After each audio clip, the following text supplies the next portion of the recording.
तो hello friends, मेरा नाम है नसीम। स्वागत है आपके अपने channel the dream light institute में। तो आज हम क्लास 12th की पॉलिटिकल साइंस के चैप्टर नंबर 2 को डिस्कस करेंगे, जिसका नाम है दो ध्रुवीयता का अंत। ठीक है, जो हमारा चैप्टर नंबर 1 है, ठीक है, शीत युद्ध का दौर, ये हमारा जो है सिलेबस से डिलीटेड है इस साल। ठीक है, इस साल क्या परमानेंटली उसको डिलीट कर दिया गया है। तो हमारी जो पॉलिटिकल चैप्टर की जो शुरुआत होगी वो होगी दो ध्रुवीयता के अंत से। ठीक है, लेकिन मैं ये कहता हूँ कि अगर जब तक आप फर्स्ट चैप्टर नहीं पढ़ेंगे सही से, आपको जो है सेकंड चैप्टर या बाकी के चैप्टर्स आपको सही से समझ में बच्चों नहीं आएंगे। ठीक है, तो मैं ऑलरेडी आपको, ठीक है, वर्बली थोड़ा सा बता देता हूँ। ठीक है, शीत युद्ध का, ठीक है, दौर क्या था। तो ये लड़ाई थी विचारधाराओं की जो अमेरिका और सोवियत संघ के बीच में हुई थी। ठीक है, और ये करीबन 45 साल ये हमारा शीत युद्ध चला। शीत युद्ध का अर्थ होता है कि हथियारों की होड़ होना। वास्तव में कोई युद्ध नहीं होता, लेकिन युद्ध की पूरी संभावना रहती है, हथियारों की होड़ रहती है, डर होता है, ठीक है, ठीक है, आकांक्षा होती है, ठीक है, डर की। तो इसी को हम क्या कहते हैं शीत युद्ध बच्चों। ठीक है, तो मैं बता दूं शीत युद्ध में क्या होता है कि युद्ध नहीं होता, लेकिन युद्ध की संभावना पूरी होती है कि युद्ध होकर रहेगा, बट हमारा युद्ध नहीं होता। इसे कहते हैं शीत युद्ध का दौर। और ऐसी स्थिति सोवियत संघ और अमेरिका के बीच में करीबन 45 साल तक रही।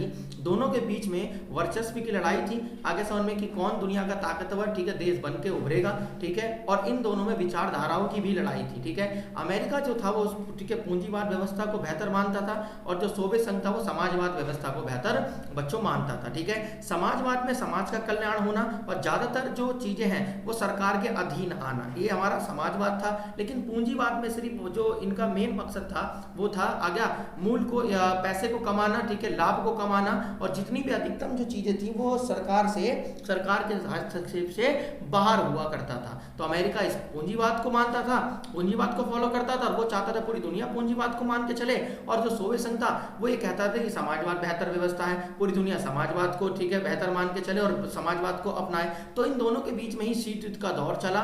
और उसके बाद क्या होता है, 45 साल तक ये युद्ध चलता है शीत युद्ध का। उसके बाद क्या होता है, इन दोनों के बीच में वर्चस्व की लड़ाई खत्म हो जाती है, और हमारा सेकंड चैप्टर आ जाता है दो ध्रुवीयता का अंत। अब यहाँ पे जो दो ध्रुवीयता जो शब्द इस्तेमाल हुआ है बच्चों, ये हमारा दो ध्रुवीयता का मतलब है एक अमेरिका और एक हमारा सोवियत संघ। ठीक है, तो अब उन दोनों ध्रुवीयता के बीच में से एक का क्या हो जाएगा बच्चों, अंत हो जाएगा आगे समझ में। ठीक है, और अंत किसका होगा ये हम आगे जानेंगे। ठीक है, अगर मैं अभी बता दूंगा तो चैप्टर का मजा खराब हो जाएगा बच्चों। ठीक है, तो यहाँ पर हमारे पास, ठीक है, ये क्लास 12 की, ठीक है, पॉलिटिकल साइंस का चैप्टर नंबर 2 है। ठीक, अब हम यहाँ से पढ़ेंगे। ठीक है, ये हमारे नोट्स हैं बच्चों, ठीक है, खुद के बनाए हुए। ठीक है, और ये बहुत इंपॉर्टेंट नोट्स है, एग्जाम में इससे बहुत क्वेश्चन रिपीट होते हैं। ठीक है, तो यहाँ पर चलिए चलते हैं चैप्टर 2 की स्टार्ट करते हैं। शीत युद्ध के प्रतीक 1961 में, ठीक है, बर्न, ठीक है, करा पर बनी बर्लिन की दीवार को 9 दिसंबर 1989 को जनता, ठीक है, द्वारा तोड़ दिया गया। कह रहा जो शीत युद्ध का दौर था उसका जो प्रतीक था कि दुनिया दो भागों में बढ़ गई थी। ठीक है, एक दीवार से जिसका नाम था, ठीक है, बर्लिन की दीवार, और ये 1961 में बनाई गई थी, और 9 नवंबर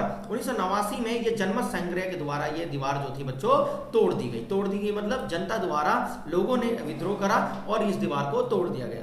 25 दिसंबर 1991 को, ठीक है, सोवियत संघ का विघटन हो गया। मतलब 25 दिसंबर, ठीक है, यहाँ पर, ठीक है, दिसंबर 1991 को जो सोवियत संघ था उसका विघटन हो गया। यहाँ पर विघटन शब्द का मतलब बच्चों है कि सोवियत संघ खत्म हो गया पूरी तरह से। ठीक है, मैंने बताया जैसे कि अभी स्टार्टिंग में ही कि दोनों में से एक का अंत हो जाएगा, तो अंत किसका हो गया बच्चों, सोवियत संघ का हो गया। इसका मतलब जो सोवियत संघ की प्रणाली जो थी वो बेकार थी, जब तो उसका अंत हुआ। ठीक है, और जो अमेरिका जिस प्रणाली को मान के चलता था, ठीक है, वो बेहतर प्रणाली थी, और अमेरिका क्या बन गया, दुनिया का एकमात्र देश, शक्तिशाली देश बनकर उभरा। तो 25, ठीक है, दिसंबर 1991 को सोवियत संघ का विघटन हो गया। उसके बाद सोवियत संघ का विघटन का, ठीक है, जन्म, ठीक है, करा पर, ठीक है, व्यवस्था प्रणाली। अब जो सोवियत संघ था, ठीक है, उसकी जो, ठीक है, आगे जन्म, ठीक है, व्यवस्था जो प्रणाली थी वो क्या थी। 1977 की रूसी, ठीक है, करा पर बोल्शेविक, ठीक है, क्रांति के बाद समाजवादी सोवियत संघ गणराज्य, ठीक है, अस्तित्व में आया। कह रहा 1917 की जो रूसी, ठीक है, कह रहा ठीक है, बेल्शेविक, ठीक है, जो क्रांति हुई थी उसके बाद ही समाजवादी सोवियत संघ गणराज्य का, ठीक है, उदय हुआ या अस्तित्व में आया। कहने का मतलब 1917 में ही सोवियत संघ उदय हुआ, सोवियत संघ का उदय हुआ। फिर कहता है सोवियत संघ में, ठीक है, कह रहा समाजवादी व्यवस्था के निर्माण के लिए, ठीक है, केंद्रित योजना राज्य के नियंत्रण पर आधारित और, ठीक है, कह रहा साम्यवादी, ठीक है, दल द्वारा निर्देशित, ठीक है, व्यवस्था सोवियत प्रणाली कहलाएगी। ठीक है, कहने का मतलब ये सोवियत संघ में जो समाजवादी व्यवस्था, ठीक है, समाजवादी, ठीक है, समाज के निर्माण के लिए केंद्रित योजना राज्य के नियंत्रण पर आधारित थी। कहने का मतलब यह है कि सोवियत संघ के अंदर जितने भी समाजवाद, ठीक है, या समाजवादी, ठीक है, समाज के जो निर्माण का जो जिम्मा था, जो केंद्रित था, आगे जो योजनाएं थी वो किसके पास थी, वो राज्य के नियंत्रण पर थी। किस आधार थी, किस पे, राज्य के नियंत्रण, ठीक है, नियंत्रण पर आधारित थी। और समाज, ठीक है, करा साम्यवादी, ठीक है, दल द्वारा, ठीक है, निर्देशित व्यवस्था सोवियत संघ प्रणाली कहलाई। और वहां पे कौन से दल थे बच्चों, साम्यवादी दल थे, और उन्हीं की आगे निर्देश के व्यवस्था पर यह सोवियत संघ प्रणाली कहलाई। कहने का मतलब ये सोवियत संघ में जो समाजवादी, जो समाज के निर्माण की जो जिम्मेवारी थी वो राज्य के नियंत्रण में थी, और जो राज्य के नियंत्रण में जो लोग थे वो साम्यवादी थे, साम्यवादी दल के थे, जिनके कहने पर यह व्यवस्था चलाई गई, और इसी को कहा गया सोवियत प्रणाली कहा गया। क्या कहा गया बच्चों, सोवियत प्रणाली, जिस पर सोवियत संघ चलता था। कहने का मतलब यह है कि जो सोवियत संघ था आ गया, उसकी जो समाज की जिम्मेवारी थी, सोवियत संघ के पास जो सोवियत संघ थे उसके जो समाज था उसकी जिम्मेवारी जो थी आगे निर्माण करने की, वो राज्य के अधीन आती थी। और राज्य में जो लोग थे वो साम्यवादी, ठीक है, दल के लोग थे, उनके निर्देशक पे ही ये कार्य होते थे, और इसी को कहा गया सोवियत प्रणाली कहा गया बच्चों। ठीक है, कहने का मतलब ये है। ठीक, उसके बाद कहता है यहाँ पर जो सोवियत प्रणाली की विशेषता क्या थी। कहने का मतलब ये सोवियत संघ ने जिस प्रणाली को अपनाया, ठीक है, उसकी विशेषता क्या थी। तो यहाँ पर ये इंपॉर्टेंट क्वेश्चन है कि एग्जाम में रिपीट होता है। ठीक है, सोवियत प्रणाली की विशेषताएं क्या थी। तो पहला है सोवियत प्रणाली, ठीक है, कह रहा पूंजीवाद व्यवस्था का, ठीक है, विरोध तथा समाजवाद, ठीक है, आदर्शों से प्रेरित था। जैसे कि मैंने स्टार्टिंग में बताया आपको कि ये जो लड़ाई थी ये दो विचारधाराओं की लड़ाई थी अमेरिका और सोवियत संघ के बीच में। सोवियत संघ समाजवाद को बेहतर मानता था और अमेरिका पूंजीवाद को बेहतर मानता था। तो सोवियत संघ जो था उसने पूंजीवाद व्यवस्था का विरोध किया और समाजवाद व्यवस्था के आदर्श पर वो चला और उसको उसने आदर्श से प्रेरित माना। ठीक है, दूसरा पॉइंट है सोवियत प्रणाली में कह रहा नियोजित, ठीक है, अर्थव्यवस्था थी। अब जो सोवियत संघ जो प्रणाली थी उसमें जो अर्थव्यवस्था थी वो नियोजित थी। नियोजित मतलब जो प्लानिंग के आधार पे थी। उसके बाद तीसरा ठीक है, कह रहा कम्युनिस्ट पार्टी का दबदबा था। किसमें, सोवियत संघ में। ठीक है, मतलब सोवियत संघ में किस पार्टी का दबदबा था बच्चों, कम्युनिस्ट पार्टी का दबदबा था। ठीक है, चौथे की बात करते हैं न्यूनतम जीवन स्तर की सुविधा थी कि कम से कम जीवन स्तर आगे सामने, ठीक है, जो भी आवश्यक चीजों की मूलभूत सुविधाओं जो जरूरत होती है आगे वो सोवियत संघ वालों ने, ठीक है, क्या कर रखा था, निश्चित कर रखी थी। तो न्यूनतम जीवन स्तर की, ठीक है, सुविधा थी। बेरोजगारी ना होना, सोवियत संघ के जो देश थे या फिर सोवियत संघ के जो लोग थे उनके पास बेरोजगारी की कोई समस्या नहीं थी। और तीसरा हमारा उन्नत संचार प्रणाली थी। अब जो प्रणाली थी संचार प्रणाली वो बहुत ही बेहतरीन थी, किसकी, सोवियत संघ की। ठीक है, मिल्कियत का प्रमुख, ठीक है, रूप राज्य का, ठीक है, स्वामित्व था। ठीक है, मिल्कियत का, ठीक है, प्रमुख रूप राज्य का स्वामित्व था। कहने का मतलब यह है कि सबसे पहला अगर कोई स्वामित्व था तो वो कौन था, आगे किसका हुआ करता था, राज्य के लिए मिल्कियत। ठीक है, उसके बाद क्या था यहाँ पर हमारे पास, ठीक है, 8th पॉइंट में उत्पादन के साधनों पर, ठीक है, साधनों पर राज्य का नियंत्रण था। जितना भी सोवियत संघ में जितनी भी चीजें उत्पादन की जाती थी उन पर किसका नियंत्रण था बच्चों, सोवियत संघ का नियंत्रण था, राज्य का नियंत्रण था। ठीक है, उसके बाद बात करते हैं दूसरी दुनिया। ठीक है, अब यहां पर हमारे पास दूसरी दुनिया क्या है, तो कहता है पूर्वी यूरोप के देशों को, ठीक है, समाजवादी प्रणाली की तर्ज पर ढाला गया तथा इन्हीं समाजवादी, ठीक है, खेमे के देश या, ठीक है, दूसरी दुनिया कहला गए। कहने का मतलब ये जितने भी देश जो सोवियत संघ के साथ थे,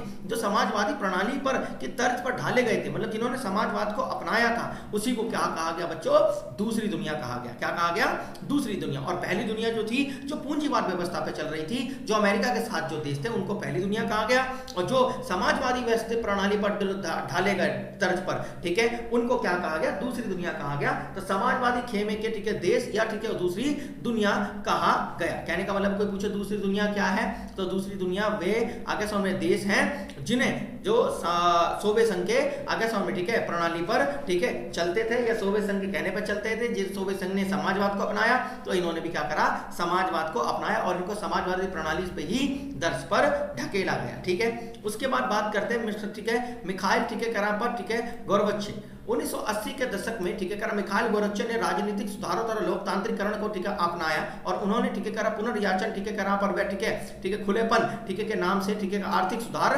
लागू किया। कहने का मतलब है 1980 के दशक में मिखाइल गोर्बचेव ने राजनीतिक सुधार तथा लोकतांत्रिकरण को अपनाने, ठीक है, करा उन्होंने, ठीक है, अपनाया और उन्होंने ठीक है, करा पुनर्चरण, ठीक है, वह, ठीक है, करा खुलेपन के नाम से, ठीक है, आर्थिक सुधार, ठीक है, लागू किया।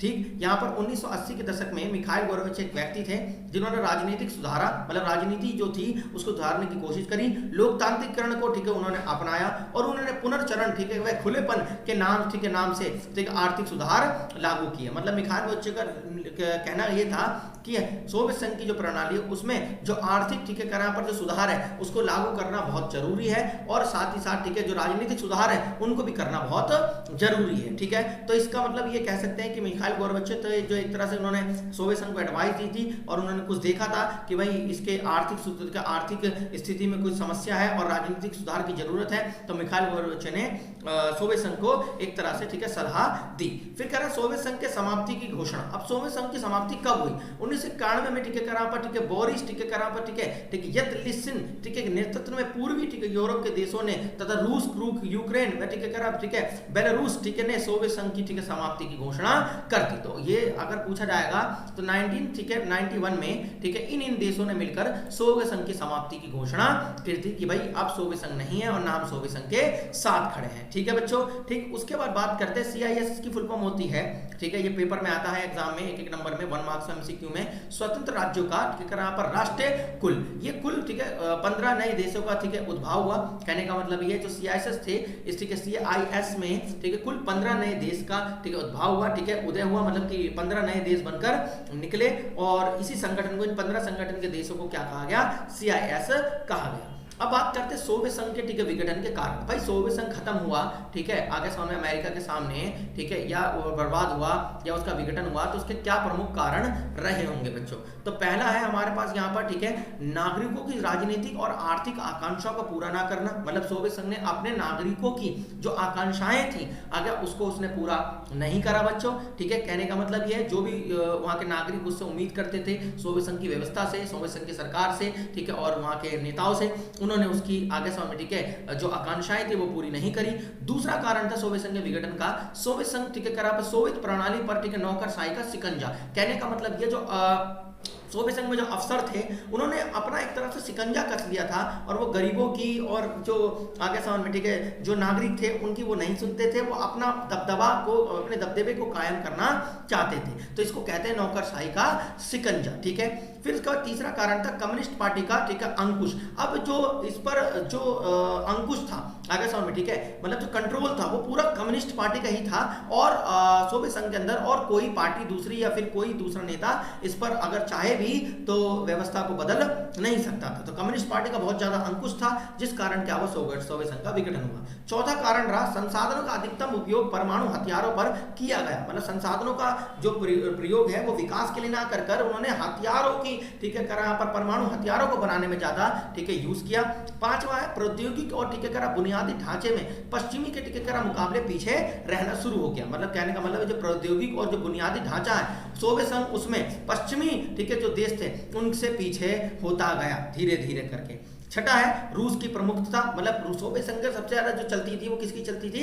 रूस की। मतलब रूस ज्यादा प्रमुख था, तो बाकी जो देश जो थे एक तरह से वो अपने आप को बेगानापन महसूस करते थे, जिस कारण क्या हुआ इन्होंने क्या करा आगे समय ठीक है सोवियत संघ के साथ बाकी देशों ने छोड़ दिया। गोर्बेचोव द्वारा किए गए सुधारों का विरोध होना। मतलब गोर्बेचोव का भी मैंने पूर्व को पढ़ा कि गोर्बेचोव ने राजनीतिक सुधार और आर्थिक सुधार की कोशिश करी थी सोवियत संघ में, लेकिन उसका भी उन्होंने लोगों ने विरोध करा, जिस कारण आगे सोवियत संघ ठीक है का विघटन हुआ। और आठवां है अर्थव्यवस्था पर गति ठीक है रोध ठीक है बट उपभोक्ता वस्तु की कमी। अब जो कह रहा अर्थव्यवस्था में ठीक है गतिरोध ज्यादा होने लगा। ठीक है, मतलब रुकावटें ज्यादा आने लगी, उपभोक्ता वस्तुओं की जो कमी है वो धीरे धीरे होने लगी। जाहिर सी बात है जब अर्थव्यवस्था में गतिरोध होगा तो वस्तुओं के जो उपभोक्ता वस्तुएं हैं उनकी कमी हो जाएगी। नौवां है हमारे पास राष्ट्रवादी भावनाओं और ठीक है संप्रभुता की इच्छा का उभार हुआ। मतलब लोगों के अंदर एक देश के प्रति आगे समय में ठीक है कि राष्ट्रवाद पैदा होना कि भाई अगर ऐसा चला तो हमारा देश बर्बाद हो जाएगा, और उन्होंने सरकार के और नेताओं के खिलाफ विद्रोह करना, कम्युनिस्ट पार्टी के खिलाफ विद्रोह करना शुरू कर दिया। 10वां जो है हमारा सोवियत प्रणाली का ठीक है सत्तावादी होना। मतलब जो भी सोवियत प्रणाली थी, समाजवादी प्रणाली थी, वो सारी की सारी सत्ताधारी हो गई, सत्तावादी हो गई, सत्ताधारी हो गई। कहने का मतलब है लोग सिर्फ सत्ता के चक्कर में पड़ गए आगे समय में कि किसी भी तरीके से सरकार बनानी है और स्थापित करनी है और अपना दबदबा कायम करना है, और उन्होंने जनता की आकांक्षाओं को पूरा ना कर सके, जिस कारण सोवियत संघ का विघटन हुआ है बच्चों। तो ये क्वेश्चन 4 से 5 नंबर का आता है। सोवियत संघ के विघटन के कारण लिखिए, ये सोवियत संघ के विघटन के प्रमुख कारण कौन से हैं, सोवियत संघ का विघटन क्यों हुआ, ठीक है, कैसे हुआ। तो उन सभी क्वेश्चनों का आंसर आप इन 10 पॉइंट से दोगे। मिनिमम आपको 7 तो लिखने ही होंगे बच्चों, ये टोटल 10 पॉइंट है। तो ये है आपके लिए नोट्स, ठीक है, और ये पार्ट 1 था, और पार्ट 2 में हम, ठीक है, अगली, ठीक है, पार्ट को डिस्कस करेंगे, आगे चैप्टर को पढ़ेंगे।